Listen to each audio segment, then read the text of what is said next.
what it consists, the thing we have seen. So we are discussing about the cerebrum in the forebrain. So we have seen that cerebrum is it is a large part in the brain, and it is consists of two cerebral hemispheres. It is the largest part of the brain, and it occupies the anterior and middle cranial fossa, and it is made up of antecerebral hemisphere, and which are separated each other by medial longitudinal fissure. And next thing is two hemispheres are connected to each other. These two hemispheres are connected to each other by corpus callosum.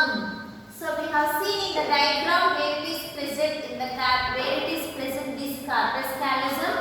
And next thing is each hemisphere contains lateral ventricle. So these two hemispheres are connected to each other by what? Corpus callosum. And each hemisphere contains the lateral ventricle. So this is the cerebrum. It is present in the forebrain part. And next thing is central sulcus and parieto-occipital sulcus. And next thing is Sylvian fissure. So these things now we will see. So central sulcus is present between frontal and parietal lobe. So we have seen in previous these lobes in forebrain, tail and cephalon has divided into four lobes. So that are the frontal, temporal, occipital and parietal. So that lobes, how it is situated, that thing now we will see. So central sulcus, in this central sulcus, what it is present? So central sulcus is present between the frontal and parietal lobe. So the central sulcus is present between the frontal and parietal lobe. And next thing is parieto-occipital sulcus. So parieto-occipital sulcus is present between the parietal and occipital lobe. So whereas seen in central sulcus is present between the frontal and parietal. So whereas comes for parieto-occipital sulcus, it is present between the parietal and occipital lobe. Next thing is Sylvian fissure present between the parietal and temporal lobe. So Sylvian fissure is present between the parietal and temporal lobe. Next thing is callosomarginal fissure. It is present between the temporal lobe and limbic area. So it is present between the temporal lobe and limbic area. So these are the things where it can be present, and between which part it is present, that thing now we have seen. So cerebrum, it is the largest part of the brain, and it is occupy the anterior and middle cranial fossa, and it is made up of two cerebral hemisphere which are separated each other by medial longitudinal fissure. And next thing is these two hemispheres are connected to each other by corpus callosum, and next each hemisphere contains the lateral ventricle. And next thing is this central sulcus is present between the frontal and parietal lobe, and whereas comes for parieto-occipital fissure is present between the parietal and occipital lobe. And next thing is Sylvian fissure is present between the parietal and temporal lobe. And next one is callosomarginal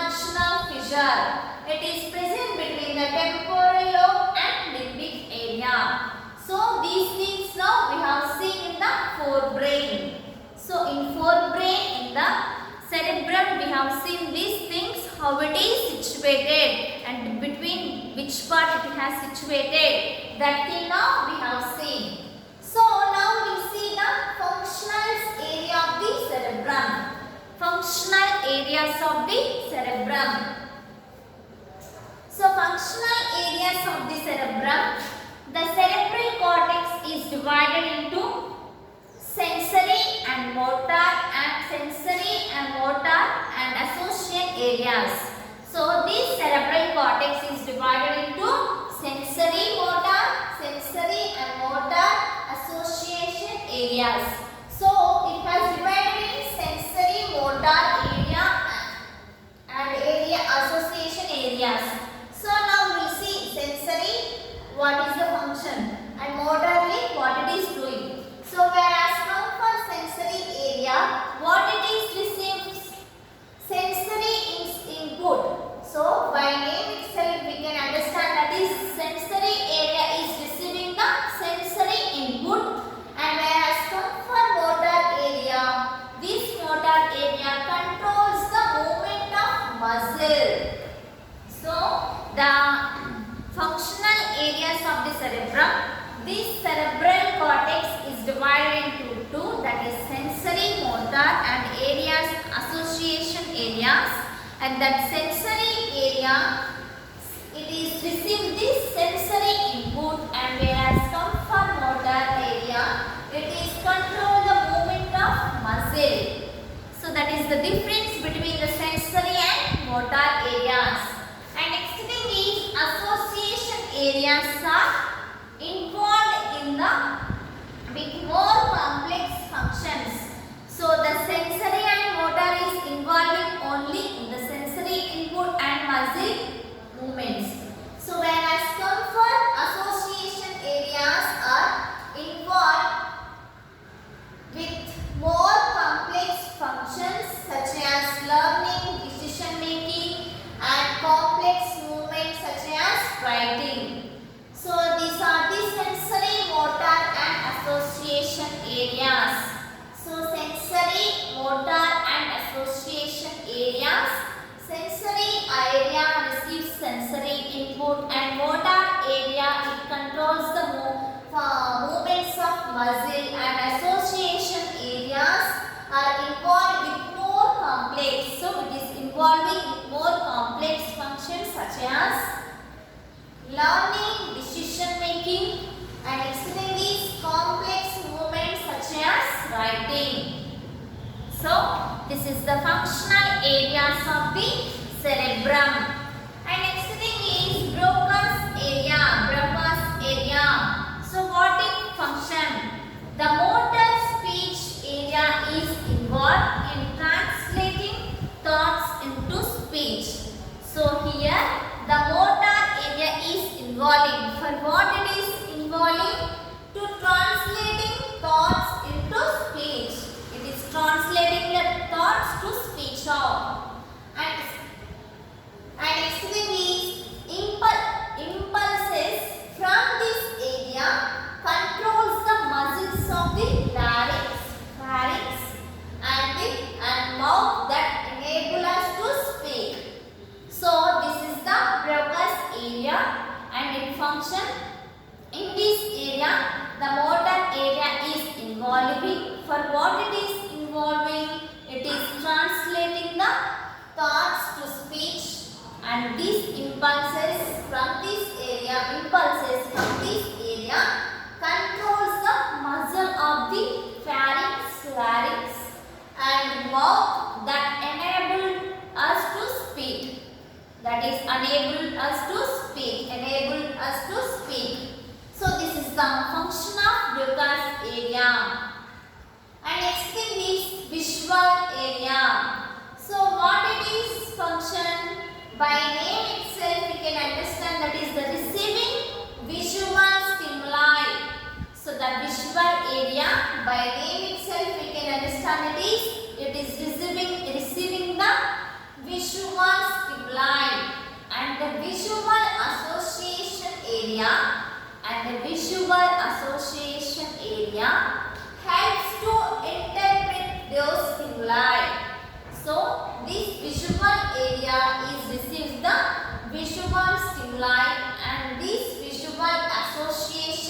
area helps to interpret those stimuli. And next thing is, it is also involved with memory and recognition.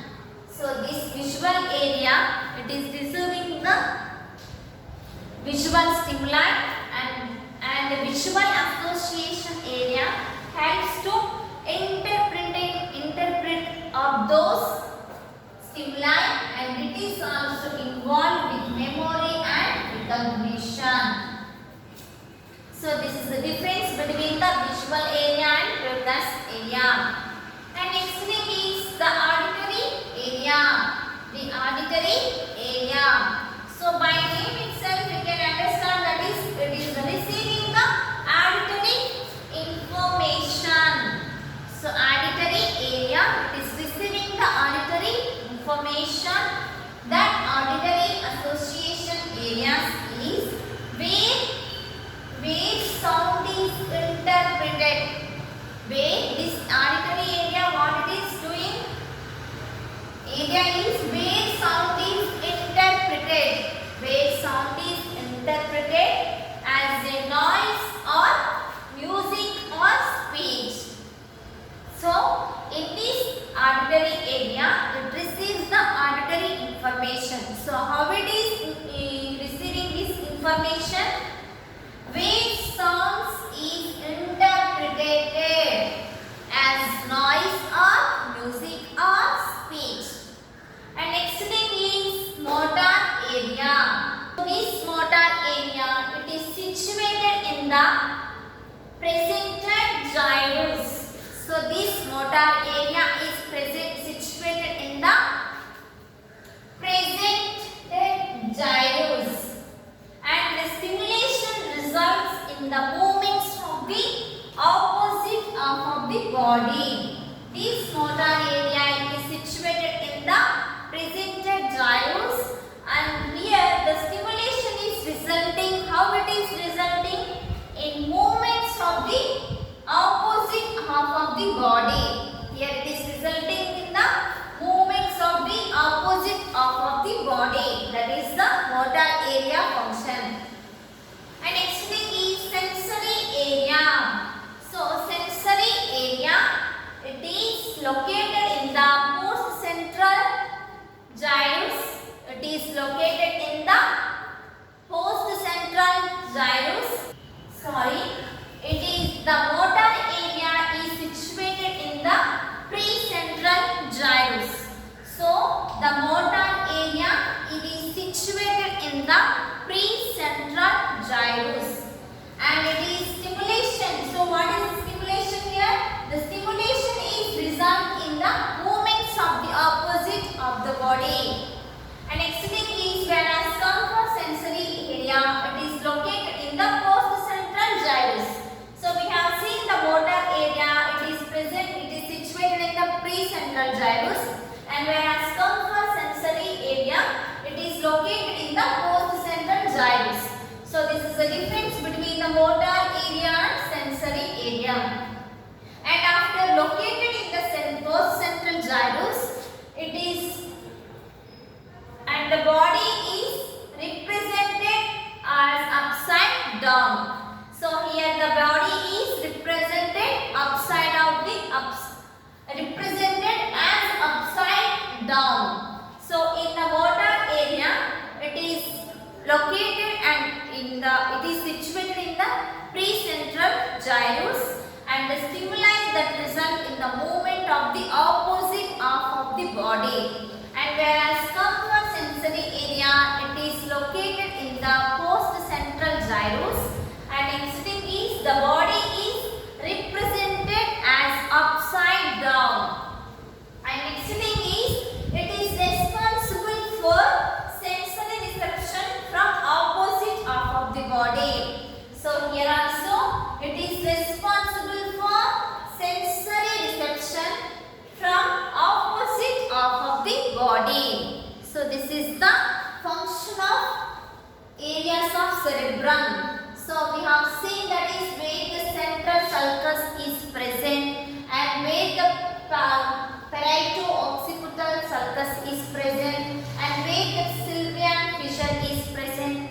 where the callosum marginal is present, we have seen that is.